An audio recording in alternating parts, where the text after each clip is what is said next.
Have you ever seen a database table become so huge that even simple queries start becoming slow? Not because the database is bad, but because the table itself has become a monster. Imagine this.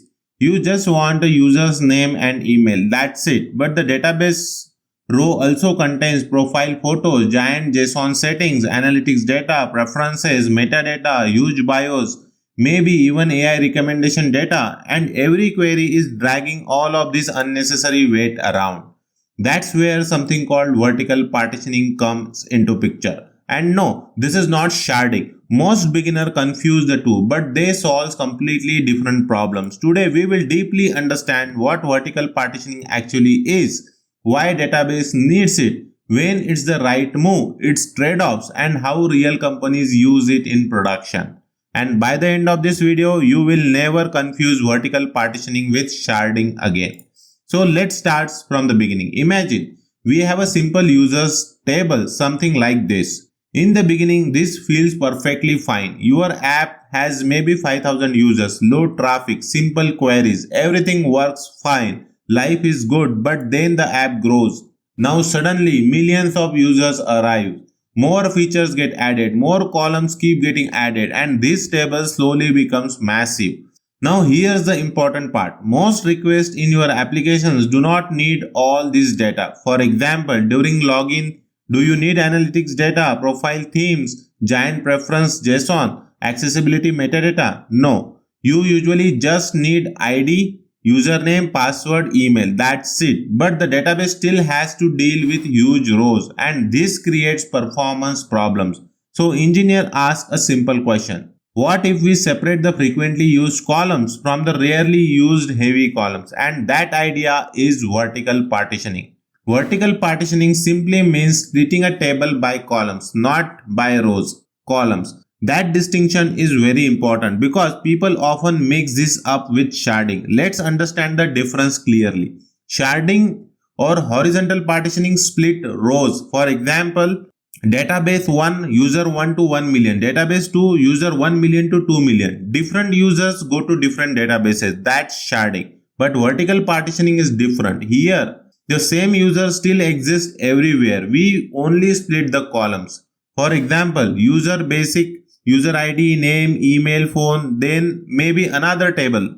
ID, user profile, user ID, bio, profile photo, and another. User setting, user ID, preferences, theme, notifications. See what happened.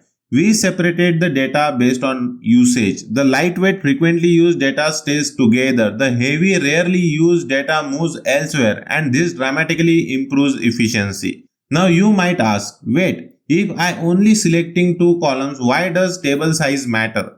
Excellent question, because database internally work with memory pages, disk pages, caching, row storage, buffer pools, and large rows are expensive. Imagine each row contains huge JSON blob, metadata, long text field, binary information. Now every row becomes huge in size, which means fewer row fits into the memory. More disk reads happens. Caching becomes inefficient. Scan becomes slower. Even simple queries suffer. This is why giant table hurt performance. Here's the key engineering insights. In most applications, a small subset of column is accessed constantly. Things like username, email, phone number, password hash. This is called hot data. Meanwhile, things like old preferences, analytics, archived settings, metadata are accessed very rarely. This is called cold data. And vertical partitioning separates hot and cold data. That's one of its biggest advantage. Let's take a real world example. Imagine Instagram. Instagram only needs username, password hash, maybe account status. That's all. It does not need profile, bios, ad preferences, profile themes, analytics, metadata. So keeping all this in one giant table becomes wasteful. Instead, Instagram may separate the database into authentication data, profile data, settings data, analytics data.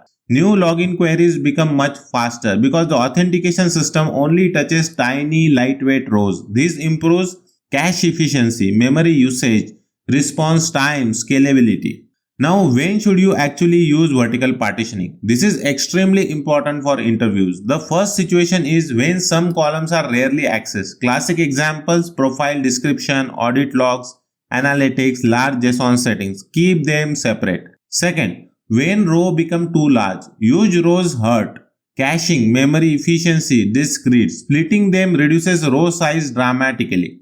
Third, when different services access different subsets of data. For example, your login service may only need username password. Your recommendation system may need preferences and watch history. Your analytics system may need engagement data. Different access pattern, different tables make sense here. And fourth, security isolation, very common in production system. For example, payment information may be separated into a dedicated secure table. Now, stricter permissions can be applied. This becomes important for compliance, auditing, security policies. But like every engineering decision, vertical partitioning also comes with trade-offs. And this is where many beginners make mistakes. The biggest downside, more joins. Earlier, you had one simple table. Now data is spread across multiple tables. So queries becomes more complicated. For example, instead of querying one table, you now need to join like this. Select star from user basics. Join user profile on user ID. More join means more query complexity, more developer complexity, sometimes slower queries. Another problem, transaction becomes harder. Imagine updating user settings, profile info, authentication detail. Now multiple tables must stay consistent. So coordination complexity increases. And beginners often overdo this. They create too many tiny tables, extreme fragmentation, endless join. Eventually, the architecture becomes worse than the original problem. This is why experienced engineers follow a very important rule. Do not optimize early. Most small systems do not need vertical partitioning. Start simple. Measure performance, profile bottleneck, only partition when real problem appear. Now here is something very interesting. As companies grows, vertical partitioning often becomes the first step towards microservices. For example, eventually, authentication becomes its own service, profile management becomes another, analytics becomes another, and slowly their database also separates. So, vertical partitioning is sometimes an evolutionary step forward, service-oriented architecture. And yes, big tech companies absolutely use this. Amazon separates product information, reviews, inventory, recommendation because different system needs different data. LinkedIn separate profile data, analytics, recommendation signals, connection graphs. Banking system separates customer information, KYC document, fraud systems, audit logs for performance, compliance and security. Now let's quickly cover a common interview question. What is the difference between sharding and vertical partitioning? Here's the clean answer. Sharding splits rows across databases. Vertical partitioning splits columns into separate tables. Simple. Memorize that line. Now before we end, let's understand when not to use vertical partitioning. Don't use it for tiny system when performance is already fine, when your bottleneck is somewhere else, or just because it sounds advanced. Always remember, complexity is also a cost. So the final mental model is this. Vertical partitioning means keeping lightweight, frequently used data separate from heavy, rarely used data, or even simpler, don't carry the entire suitcase when you only need the passport. That is vertical partitioning. And in the next video, we will move into one of the most important concepts in all of the system design, caching, because eventually even your optimized database becomes too slow and caching is what changes everything.